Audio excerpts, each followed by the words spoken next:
எல்லாருக்கும் வணக்கம். Welcome back to G storm mobile care. நான் உங்க விஜய் குமார் பேசுறேன். ஸோ இன்னைக்கான வீடியோ என்ன அப்படின்னு சொல்லி கேட்டீங்கன்னா, இந்த Samsung சீரியஸ்ல A14, M14, F14, A53 இந்த மாதிரி நிறைய சீரியஸ்ல வந்து சடனா டெட். நான் வந்து சிபி ரீபால் பண்ணிட்டேன். அதை தாண்டி வந்து பாத்தீங்கன்னா ரிட்டர்ன் கம்ப்ளைண்ட் அகைன் வந்து டெட்னு வந்துருச்சு. என்ன பண்ணலாம் அப்படிங்கறத இந்த ஒரு வீடியோ. ஸோ இதுல வந்து UFS வந்து பாத்தீங்கன்னா ஃபுல்லா ப்ரோக்ராம் பண்றது, ஸோ டம்ப் கான்செப்டா இல்ல வந்து ஃபிர்ம்வேர் வச்சு பண்றதா அப்படிங்கிற F64 பாக்ஸ் வச்சு கம்ப்ளீட்டா இந்த வீடியோ நான் தான் சொல்லி கொடுத்துருக்கேன். இதை நீங்க அப்ளை பண்ணி பாருங்க, கண்டிப்பா உங்களுக்கு வந்து சக்சஸ் ரிப்போர்ட் இருக்கும். ஸோ வீடியோக்குள்ள போறதுக்கு முன்னாடி ஒரு சின்ன விஷயம் என்ன அப்படின்னு சொல்லி கேட்டீங்க அப்படின்னா, ஜி ஸ்டார் உங்களுக்கு ஃபர்ஸ்ட் டைமா பாக்குறீங்க அப்படின்னா நம்ம சேனல்ல இருக்க எல்லா வீடியோஸும் வந்து பாருங்க. தியரி ப்ராக்டிக்கல் எல்லா கேட்டகரியும் நான் வந்து பாத்தீங்கன்னா சொல்லி கொடுத்துருக்கேன். ஸோ டெய்லியும் ஷார்ட்ஸும் வந்து பாத்தீங்கன்னா அப்டேட் பண்ணிட்டு இருப்பேன். ஸோ உங்களுக்கு நம்ம சேனல் மூலியமா சின்ன சின்ன விஷயங்கள் வந்து நான் சொல்லிக் கொடுக்கறது நல்லாவே புரியுது, தெளிவா அண்டர்ஸ்டாண்ட் ஆகுது அப்படின்னு நினைச்சீங்க அப்படின்னா நீங்க டைரக்டா வந்து ட்ரைனிங் எடுத்துக்கலாம். So next advance course June 22 வந்து பாத்தீங்கன்னா புக்கிங் பண்ணிட்டு இருக்கோம். ஸோ ஸ்கிரீன் தெரிந்து நம்ம கான்டாக்ட் பண்ணி டீடைல்ஸ் கலெக்ட் பண்ணிக்கலாம் அண்ட் சீட்டும் வந்து புக் பண்ணிக்கலாம். சரி, ஓகே, வாங்க வீடியோக்குள்ள போலாம்.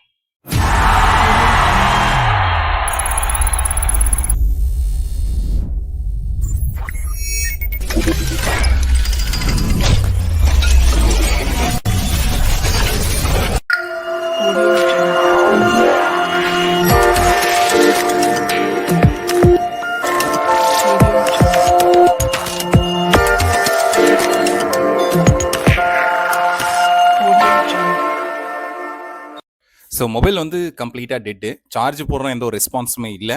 பட் ஆனால் யூஎஸ்பி ரீடிங்கில் நமக்கு 0.1 ஆம்பியர் நமக்கு வந்து கன்சப்ஷன் ஆகுது.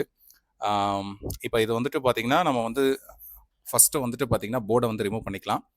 ஆல்ரெடி வேற ஒரு பர்பஸ்க்காக வந்து பார்த்தீங்கன்னா ஷீல்டை பிரிச்சிருக்காங்க. பட் ஆனால் வந்து எஸ்ஓசியும் சரி, சிபியும் சரி, அல்லது யூஎஃப்எஸும் சரி, நமக்கு ரெண்டுமே வந்து ஃப்ரெஷ்ஷாக தான் இருக்குது. எந்த ஒரு கம்ப்ளைண்ட்டும் இல்லை. இதுதான் ஃபர்ஸ்ட் டைம் நம்ம வந்து பிரிக்கிறோம். ஸோ இப்போ வந்துட்டு பார்த்தீங்கன்னா நம்ம வந்துட்டு கம்ப்ளீட்டாக வந்து UFSல தான் ஒர்க் பண்ண போகிறோம். அப்படி இருக்கிற ரீசன்ஸ்னால நம்ம வந்துட்டு டேப்பிங் வந்து பார்த்தீங்கன்னா நம்ம ஃபுல்லாக ஹீட் வந்து எதுவும் பற்றக்கூடாதுங்கிறதுக்காக நான் வந்துட்டு பார்த்தீங்கன்னா டேப்பை வச்சு பண்ணிக்கலாம். இப்போ வந்துட்டு KM2L 9001 CM நம்ம வந்து பார்த்தீங்கன்னா UFS சாம்சங் நம்ம வந்து பார்த்தீங்கன்னா ரிமூவ் பண்ணிக்கலாம். ஸோ நீட்டாக ரிமூவ் பண்ணிக்கலாம். இந்த இடத்துல ஒரு விஷயம் என்னென்னா, UFS ரொம்ப நேரம் ஹீட் பண்ணிடாதீங்க. உங்களால் ஃபைல்ஸை வந்து பேக்கப் எடுக்க முடியாது, கரெக்ட் ஆகிடும். அதுக்கப்புறம் நீங்கள் ரீசெட் பண்ணி வந்து ரைட் பண்ணுறதெல்லாம் ஓகே. பட் ஆனால் ரீட் பண்ணும்போது வந்து பார்த்தீங்கன்னா ரீட் பண்ண முடியாது. ஸோ கரெக்டாக ஆகிடும். ஸோ அதனால் ஓவர் ஹீட் பண்ணிடாதீங்க. ஏன்னா அதில் UFSல இருக்க ஒரு பிரச்சனை இது தான். EMCனா கூட பிரச்சனை இல்லை. இந்த பிரச்சனை வந்து பார்த்தீங்கன்னா UFSக்கு இருக்குது. ஸோ இப்போ வந்து பார்த்தீங்கன்னா கம்ப்ளீட்டாக போர்டில் வந்துட்டு நான் க்ளீன் பண்ணிக்கிறேன். இந்த இடத்துல மெயினாக வந்துட்டு நமக்கு வந்து பார்த்தீங்கன்னா ட்ராக் வந்து ஒரு இடத்துல கட் ஆகிருக்கும். ஆஸ் யூஸ்வல் இந்த மாடலில் A14, M14, F14ல வந்து பார்த்தீங்கன்னா அந்த கார்னரில் ட்ராக் போகிறது ரெகுலராக நடக்கிற விஷயம் தான். இப்போ ஐசியில் அதே மாதிரி க்ளீன் பண்ணிக்கலாம். பட் போர்டில் நான் இன்னும் அந்த ட்ராக்கிங் பண்ணலை. ஓகேங்களா? இப்போ வந்துட்டு UFSை நான் கம்ப்ளீட்டாக வந்துட்டு க்ளீன் பண்ணிக்கிறேன். ஸோ க்ளீன் பண்ணிவிட்டு அந்த எக்ஸஸாக இருக்கக்கூடிய பேஸ்டெல்லாம் வந்து பார்த்திங்கன்னா நான் ரிமூவ் பண்ணிக்கிறேன். ஸோ இப்போ அகெயின் வந்து நமக்கு எந்த அளவுக்கு ஒர்க்கு வந்து பார்த்திங்கன்னா கிளியராக இருக்கும், அந்தளவுக்கு நமக்கு ரீபாலிங் பக்காவாக இருக்கும். அதுக்காக தான். சரிங்களா? ஓகே, இப்போ வந்து பார்த்திங்கன்னா ரீபாலிங் ப்ராசஸ் ஸ்டார்ட் பண்ணிடலாம். ஸோ ரீபாலிங் கம்ப்ளீட்டாக வந்து பார்த்திங்கன்னா முடிஞ்சிச்சு. இதுக்கு முன்னாடி இந்த UFS ரீபாலிங் பண்ணுறதோட டெம்பரேச்சர்லாம் தெரியணும்னா EMMC UFS CPUக்கு எல்லாத்துக்குமே டெம்பரேச்சர் தனித்தனி வீடியோ இண்டிவிஜுவலாகவே நான் கொடுத்துருக்கேன், அதை பார்த்துக்குங்க. இப்போ வந்து F64ல் நான் ரீபால் பண்ணிவிட்டு கார்டை ரீட் பண்ணிட்டேன். இப்போ நெக்ஸ்ட் வந்து பார்த்திங்கன்னா இதில் இருக்கக்கூடிய செக்யூரிட்டி ஃபைல் பேக்கப் வந்து நான் தனியாக எடுத்துக்கிறேன். ஒன்றும் இல்லை, டிக் பண்ணிவிட்டு நம்ம வந்து ரீட் கொடுக்கணும். ரீடு கொடுத்துட்டிங்க அப்படின்னா நம்ம வந்துட்டு நம்மளோட சிஸ்டமில் எந்த ஃபோல்டரில் நம்ம வந்து சேவ் பண்ணிக்கலாம் அப்படிங்கிறத வந்து கேட்கும். ஸோ நான் வந்துட்டு பார்த்திங்கன்னா A14 அப்படிங்கிறதுனால A14 வந்துட்டு பார்த்தீங்கன்னா நான் ஃபோல்டர் கிரியேட் பண்ணிவிட்டு அதில் வந்துட்டு பார்த்தீங்கன்னா இந்த செக்யூரிட்டியை வந்து நான் சேவ் பண்ணிக்கிறேன். ஸோ ரீட் சக்ஸஸ் ஆயிடுச்சு. ஸோ நெக்ஸ்ட்டு வந்து பார்த்தீங்கன்னா நம்ம இப்போ செக்யூரிட்டி வந்து முக்கியமான செக்யூரிட்டி எடுத்தாச்சு. ஸோ இப்போது ஆஃப்டர் த செக்யூரிட்டி ஃபைல்ஸ் நம்ம வந்துட்டு பார்த்தீங்கன்னா நம்ம வந்துட்டு கார்டை வந்து எரேஸ் பண்ணிக்கலாம். ஓகேங்களா? எதுக்காக எரேஸ் பண்ணுறோம் அப்படிங்கிறது நம்ம வந்துட்டு பார்த்தீங்கன்னா ஃபஸ்ட்டு வந்துட்டு தேவையான ஃபைல்ஸ் வந்து எடுக்கிறோம். இதில் ஒரு சிலர் வந்து டம்பை எடுத்துக்கலாம்ல அப்படிங்கிற மாதிரி யோசிச்சிருப்பீங்க.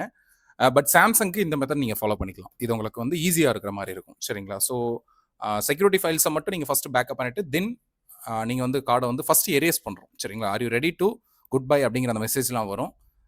எரேஸ் எல்லாமே பண்ணிடலாமா அப்படிங்கிறது ஒரு தடவைக்கு 2 தடவை வார்னிங் மெசேஜ் பண்ண நமக்கு வரும். அதெல்லாம் ஓகே அப்படிங்கிறத நீங்கள் கொடுத்துட்டீங்க அப்படின்னா entire task erase entire task device அப்படிங்கிற அந்த கமாண்ட் வந்துட்டு டாஸ்க் டன் அப்படிங்கிறது வரும். Erase task entire device. ஓகேங்களா? ஸோ கீழே வந்து டாஸ்க் டன் அப்படிங்கிறது வரும். ஸோ இதை வந்துட்டு கம்ப்ளீட் பண்ணதுக்கப்புறம் நம்ம நெக்ஸ்ட்டு வந்துட்டு பார்த்தீங்கன்னா ப்ரொவிஷன் ஃபைலை சேவ் பண்ணணும். சரிங்களா? ப்ரொவிஷன் ஃபைல் சேவ் பண்ணலை அப்படின்னா அது ஆட்டோமேட்டிக்காக நம்ம வந்து ஃபேக்டரி ரீசெட் பண்ணும்போது சேவ் ஆகிக்கும். பட் நீங்கள் ஒரு டைம் எதுக்கும் சேவ் பண்ணிட்டீங்கன்னா ஒன்றும் பிரச்சனை இல்லை. Provision file as usual .xml ஃபார்மேட்டில் இருக்கும். ஸோ அதை பண்ணிவிட்டு நம்ம ஃபேக்டரி ரீசெட் கொடுத்து இந்த பென்சில் மாதிரி இருக்கிறத நம்ம ரைட் பண்ணணும் அப்படின்னா நமக்கு வந்துட்டு UFS வந்து ஃபுல் ரீசெட்டை வந்து நமக்கு வந்து ஆகிடும். சரிங்களா? ஸோ UFS ப்ரொவிஷனிங் இதை கம்ப்ளீட் பண்ணதுக்கப்புறம் நமக்கு வந்து லூன்ஸாக இருக்கும். ஓகேங்களா? லூன் 0, 1, 2, 3, 4, 5 அப்படின்னு இருக்கிறது என்ன ஆகிடும்னா உங்களுக்கு சிங்கிள் லூனாக வந்து மாறிடும். ஃபார் எக்ஸாம்பிள் இப்போ ஹார்ட் டிஸ்க் நம்ம புதுசு வாங்குகிறோம். ஓகேங்களா? அந்த புதுசு வாங்கினது அப்போ நமக்கு வந்து ஒரே இதாக தான் பார்ட்டிஷனாக தான் இருக்கும். ஆஃப்டர் தட் நமக்கு ஏற்ற மாதிரி நம்ம வந்து பார்த்தீங்கன்னா பார்ட்டிஷன்ஸ் வந்து டிவைட் பண்ணிக்கிறோம். ஸோ அந்த மாதிரி வந்துட்டு இந்த லூனை வந்து பார்த்தீங்கன்னா நமக்கு வந்துட்டு ஒவ்வொரு மாடலுக்கு ஏற்ற மாதிரி வந்து பார்த்தீங்கன்னா அவங்களே வந்து லூன் 0, 1, 2, 3 இல்லை வந்து ஒரு சில இதில் லூன் 0, 1, 2, 3, 4 இல்லை 5 வரைக்கும் இந்த மாதிரி வந்து பார்த்தீங்கன்னா ஸ்ப்ளிட் பண்ணியிருப்பாங்க. ஸ்ப்ளிட் பண்ணி அதுக்கு தகுந்த மாதிரி ஃபிர்ம்வேர் ஃபைல்ஸை வந்து அவங்க செட் பண்ணியிருப்பாங்க. சரிங்களா? ஸோ இதில் வந்து லூன் 5 வரைக்கும் உங்களுக்கு வருது. அது ஒரு பக்கம் இருக்க நம்ம சாம் FWவில் இந்த மாடலுக்கு தேவையான ஃபிர்ம்வேர் ஃபைலை வந்து நான் வந்து டவுன்லோட் பண்ணிக்கிறேன். ஸோ இதில் வந்து மெயினாக BL ஃபைலும் CSC அந்த ஃபைலும் வந்து பார்த்தீங்கன்னா டவுன்லோட் பண்ணிக்கலாம். ஏன்னா இந்த 2 ஃபைல் வந்து ரொம்ப முக்கியம். ஃபஸ்ட்டு வந்து மொபைல் வந்து ஆன் பண்ணுறதுக்காக. சரிங்களா? அண்ட் தென் வந்து பார்த்தீங்கன்னா நீங்கள் தேவையான AP ஃபைல், CP ஃபைல் இதெல்லாம் வந்துட்டு பார்த்தீங்கன்னா ஆஃப்டர் தட் நீங்கள் வந்துட்டு அதை கன்ஃபார்ம் பண்ணதுக்கப்புறம் நீங்கள் டவுன் பண்ணி என்ன பண்ணிக்கலாம்னா நம்ம வந்து ஃப்ளாஷ் பண்ணிக்கலாம். இந்த 2 ஃபைல் போட்டாலே மொபைல் வந்து கம்ப்ளீட்டாக ஆன் ஆகிடும். ஸோ அது எப்படிங்கிறத நம்ம இப்போ பார்ப்போம். ஃபஸ்ட்டு வந்துட்டு BL ஃபைலையும் CSC ஃபைலை நான் வந்து டவுன் பண்ணியிருக்கிறதா சொல்லியிருக்கேன். இப்போ CSC ஃபைலை நான் வந்து எக்ஸ்ட்ராக்ட் பண்ணிக்கிறேன். ஸோ எக்ஸ்ட்ராக்ட் பண்ணதுக்கப்புறம் வந்து பார்த்தீங்கன்னா ஒரு ஃபோல்டரில் வந்து எக்ஸ்ட்ராக்ட் பண்ணிவிட்டு எதுக்காக அப்படின்னா இதில் தான் நமக்கு பிட் ஃபைல் கிடைக்கும். ஸோ அகைன் இதை காப்பி பண்ணி மறுபடியும் இதை வந்து ரேர் ஃபைலாக சேவ் பண்ணிவிட்டு அகைன் வந்து பார்த்தீங்கன்னா நான் வந்துட்டு பார்த்தீங்கன்னா எக்ஸ்ட்ராக்ட் பண்ண போகிறேன். ஸோ இப்படி அதே ஃபைலை நம்ம வந்துட்டு ரேர் ஃபைலாக கன்வெர்ட் பண்ணி எக்ஸ்ட்ராக்ட் பண்ணும்போது வந்து பார்த்தீங்கன்னா அந்த ஃபோல்டருக்குள்ளே நமக்கு பிட் ஃபைல் வந்து கிடச்சிருக்கும். ஸோ இந்த பிட் ஃபைலுக்காக தான் இந்த ப்ராசஸ் நம்ம வந்து பண்ணியிருக்கோம். சரிங்களா? இப்போ வந்துட்டு இந்த ப்ராசஸ் வந்து கம்ப்ளீட் ஆயிடுச்சு. அண்ட் தென் வந்து பூட் லோடர் நமக்கு வந்து BL ஃபைலை வந்து நம்ம இந்த 2 ஃபைலை போட்டாலே நமக்கு வந்து பார்த்தீங்கன்னா மொபைல் ஆன் ஆகிடும். சரிங்களா? அதுக்காக தான் இந்த 2 ஃபைல் நம்ம ரெடி பண்ணிக்கிறோம். ஸோ இப்போ நான் சொல்லிட்டு இருக்கிறது சாம்சங். ஓகேங்களா? ஸோ ஒவ்வொரு ஃபோனுக்கும் நமக்கு ஒவ்வொரு மாதிரி மெத்தட் வரும். அது நீங்கள் வந்து பார்த்தீங்கன்னா இந்த UFS EMMC ப்ரோக்ராம் பண்ணிக்கிட்டே இருக்கீங்கன்னா உங்களுக்கு அந்த கான்செப்ட் வந்து புரியும். சரிங்களா? இப்போ லூன் 0வாக இருக்குது. ஆக்சுவலாக இப்போ வந்துட்டு பார்த்தீங்கன்னா XML ஃபைலை ரைட் பண்ணதுக்கப்புறம் இது வந்து பார்த்தீங்கன்னா லூன் 0, 1, 2, 3, 4, 5 நமக்கு வந்து டிவைட் ஆகிடும். சரிங்களா? ஸோ XML ஃபைல் ரைட் பண்ணதுக்கப்புறம் பாருங்கள் உங்களுக்கு வந்து இதில் வந்து 4 வரைக்கும் இருக்குது. ஓகேங்களா? 5 கிடையாது, 4 வரைக்கும். லூன் 0, 1, 2, 3, 4 ஓகேங்களா? ஸோ ஆக்சுவலாக வந்துட்டு பார்த்தீங்கன்னா இப்போ நம்ம GPT வந்து ரைட் பண்ணுறோம். GPT வந்து ரைட் பண்ணதுக்கப்புறம் வந்து பார்த்தீங்கன்னா எந்தெந்த லூன்ஸில் வந்து என்னென்ன ஃபைல்ஸ் அப்படிங்கிறத வந்து பார்த்தீங்க அப்படின்னா நமக்கு வந்து வியூ ஆகும். சரிங்களா? இப்போ நான் மறுபடியும் ரெஃப்ரெஷ் பண்ணுறேன். ஓகே, இப்போ வந்து பார்த்தீங்கன்னா GPT ரைட் பண்ணதுக்கப்புறம் அந்த ஃபைல்ஸோட லிஸ்ட்லாம் வந்து பார்த்தீங்கன்னா உங்களுக்கு வந்து ஷோன் ஆகும். சரிங்களா? இப்போது நெக்ஸ்ட்டு வந்துட்டு பார்த்தீங்கன்னா இந்த ஃபைல்ஸில் வந்து பார்த்தீங்கன்னா நம்ம வந்து ஃபிர்ம்வேர் ஃபைலை ஆட் பண்ணிட்டோம் அப்படின்னா நமக்கு வந்துட்டு மொபைல் ஆன் பண்ணுறதுக்கு நம்ம வந்து தயாராகிடுவோம். அதுக்கு முன்னாடி ஃபஸ்ட்டு பிட் ஃபைலை போட்டிங்கன்னா தான் உங்களால் வந்து பார்த்தீங்கன்னா ஃபைலை ரைட் பண்ண முடியும். ஸோ பிட் ஃபைலை போட்டுட்டு ஓகேங்களா? ஸோ பிட் ஃபைல் லோட் பண்ணுறேன். லோட் பண்ணிவிட்டு நம்ம வந்து சேவ் பண்ணியிருக்கேன் அந்த செக்யூரிட்டி எங்கே சேவ் பண்ணியிருக்கோமோ அந்த செக்யூரிட்டியை போயிட்டு நம்ம 2 ஃபைலையும் வந்து லோட் பண்ணிக்கலாம். ஸோ லோட் பண்ணிவிட்டு அகைன் வந்து பார்த்தீங்கன்னா நம்ம பூட் லோடர் ஃபைல்னு சொன்னோம் இல்லையா? So bit file and boot loader file இந்த 2த்தையும் தான் நீங்கள் வந்து ரைட் பண்ணுற மாதிரி இருக்கும். ஸோ அதையும் வந்து நம்ம வந்து ரைட் பண்ணிக்கலாம். இப்போ எல்லாமே வந்து தேவையான ஃபைல்ஸ் எல்லாமே லோட் ஆயிடுச்சு.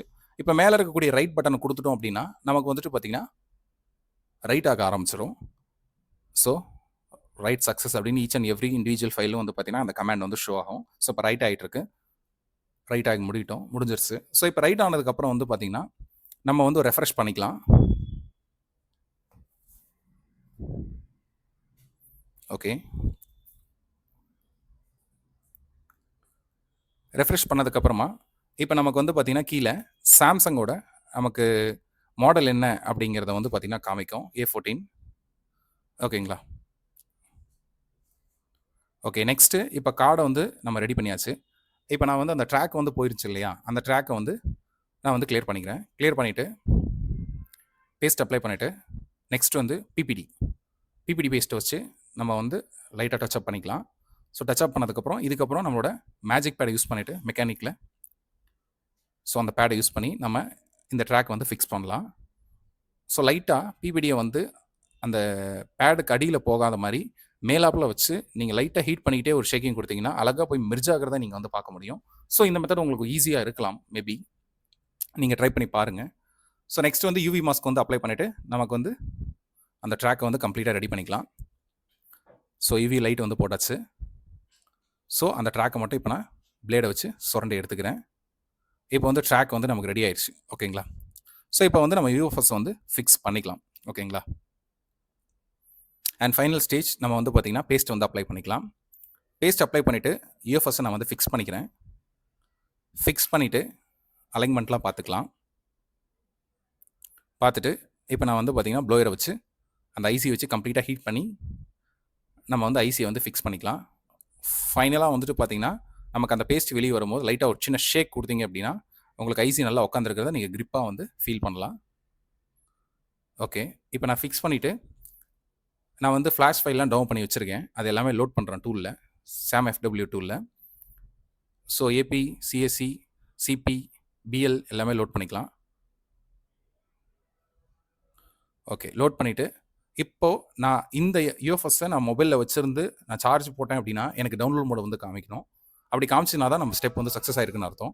ஸோ நமக்கு வந்து காமிச்சிருச்சு. ஜஸ்ட் இப்படி தான் உங்களுக்கு எரர் மெசேஜ் வந்து நிற்கும். ஸோ ஆக்சுவலாக இது வந்து டவுன் மோடில் இருக்கும். நீங்கள் வந்து மொபைலில் யூஎஸ்பி கேபிள் மூலிமா கனெக்ட் பண்ணிட்டீங்க அப்படின்னா சாம்சங் யூஎஸ்பி மோடம் டிவைஸ் வந்து டிரைவர் வந்து பார்த்திங்கன்னா நமக்கு ஆக்டிவேட் ஆகிடும். ஸோ ஆக்டிவ் ஆனதுக்கப்புறம் நம்ம வந்து பார்த்திங்கன்னா இந்த ஃபைலை வச்சு நம்ம வந்து ஃப்ளாஷ் பண்ணலாம். ஸோ நம்ம வந்து டூலில் ஃப்ளாஷ் பண்ண வந்து பார்த்திங்கன்னா அதோட ரியாக்ஷன் வந்து உங்களுக்கு மொபைலில் நல்லாவே தெரியும். ஸோ இது வந்து பார்த்திங்கன்னா லைவ் ரெக்கார்ட் போட்டதுனால நான் சைடில் சின்ன கிளிப்பாக நான் உங்களுக்கு ஆட் பண்ணியிருக்கேன். ஆஃப்டர் தட் இந்த ஃப்ளாஷிங் முடிஞ்சதுக்கப்புறம் வந்து பார்த்திங்கன்னா நமக்கு வந்து ஃபோன் நார்மலாக ஆன் ஆகி உள்ளே போகணும். சரிங்களா? உள்ளே போயிடும் மேக்ஸிமம். ஸோ இப்போ நம்மளது அப்படியே ஆன் ஆகிட்டுருக்கு.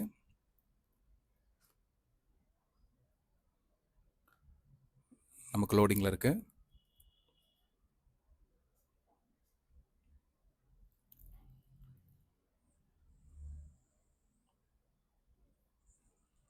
இந்த இடத்துல லோட் ஆகி உள்ளே போகும்போது ஏன் ஆஃப் ஆனிச்சு அப்படின்னா சார்ஜ் இல்லை. ஸோ ஆஃப்டர் தட் நான் சார்ஜ் போட்டதுக்கப்புறம் மொபைல் வந்து மறுபடியும் அகெயின் வந்து நான் பவர் கீயை ப்ரெஸ் பண்ணி மொபைலை நார்மலாக ஆன் பண்ணியிருக்கேன்.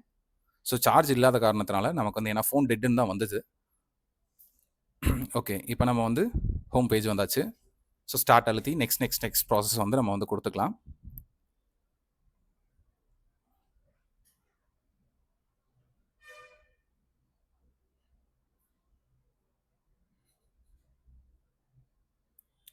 ஓகே, நமக்கு வந்து கம்ப்ளீட்டாக வந்து ப்ராசஸ் வந்து முடிய போகுது. அண்ட் ஃபைனல் ஸ்டேஜுக்கு நம்ம வந்து வந்துட்டோம். ஸோ மொபைல் வந்து கம்ப்ளீட்டாக இப்போ ஆன் ஆயிடுச்சு. நெக்ஸ்ட்டு வந்து பார்த்திங்கன்னா நம்ம செக்யூரிட்டி ஃபைல்ஸ் எல்லாமே செக் பண்ணுறேன். சீரியல் நம்பர் எல்லாமே ஓகே. So ready. இந்த ஒரு வீடியோ கண்டிப்பாக உங்கள் எல்லாருக்கும் பிடிச்சிருக்கும்னு நினைக்கிறேன். இந்த வீடியோ பிடிச்சிருந்தா மறக்காம இந்த வீடியோக்கு ஒரு லைக் போடுங்க. அது மட்டும் இல்லாமல் நம்ம ஃபீல்டில் நம்மள மாதிரி ஒர்க் பண்ணிட்டு இருக்க எல்லா ஃப்ரெண்ட்ஸுக்கும் இந்த ஒரு வீடியோ ஷேர் பண்ணுங்க. அவங்களுக்கு ரொம்பவே யூஸ்ஃபுல்லாக இருக்கும். இது போல இன்னும் நிறைய சந்திக்கிறேன். Until then, bye from Gopinath. Thank you.